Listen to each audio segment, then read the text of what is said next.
So you ready for your last game in Boston? Not really. Because it had to come one day.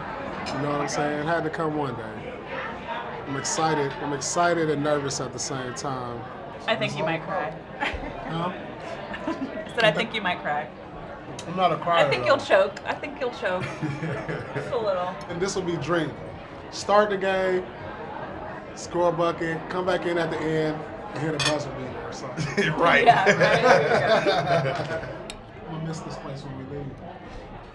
We'll come back. Come back. I know. I was gonna say, we'll be back. Paul Pierce, the former Celtic Finals MVP, returning to Boston.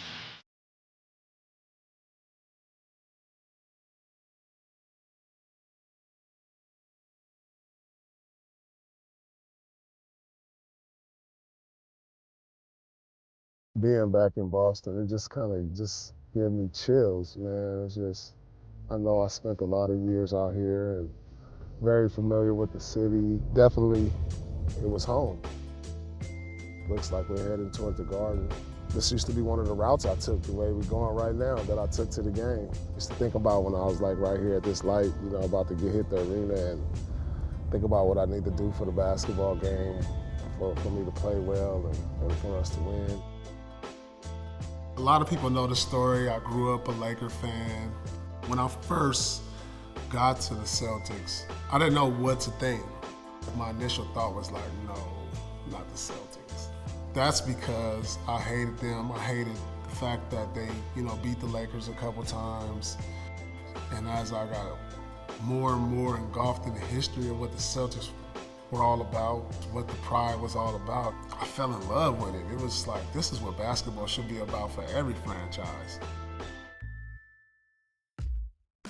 You learn how to be a professional as you go, because you don't really know. You come into this league and you get excited. I definitely made some mistakes. I had my share of, partying in this city, and just like any normal young 20-year-old kid who makes it in the NBA. I don't look at them as regrets. I look at them as learning experiences. My first memory of Paul is coaching against him.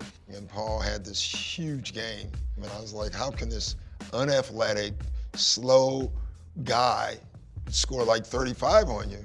And then when I coached him, I got it immediately. He's one of the most fundamentally sound scorers ever. Well, me and Doc had to grow together. I mean, he came in, young coach. I was a little selfish at the time, and, he helped me, break that mold of being a more unselfish player.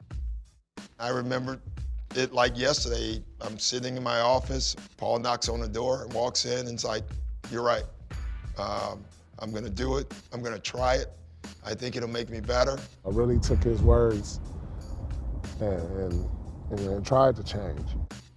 It helped me understand, life is too short.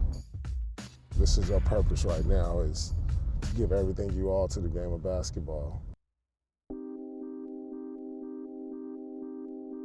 It's been nothing but love in the city, man. Been through everything, ups and downs. I appreciate these fans, man, everybody who supported me throughout the years, man. Thank y'all. Thank you. Hey, I miss you too, man. Hearing from the fans on their appreciation, it helps me understand what I was able to mean to this franchise.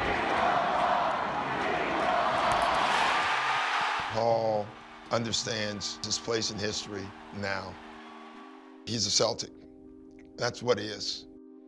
Just to be able to say I played on that floor for 15 years, special. It's special.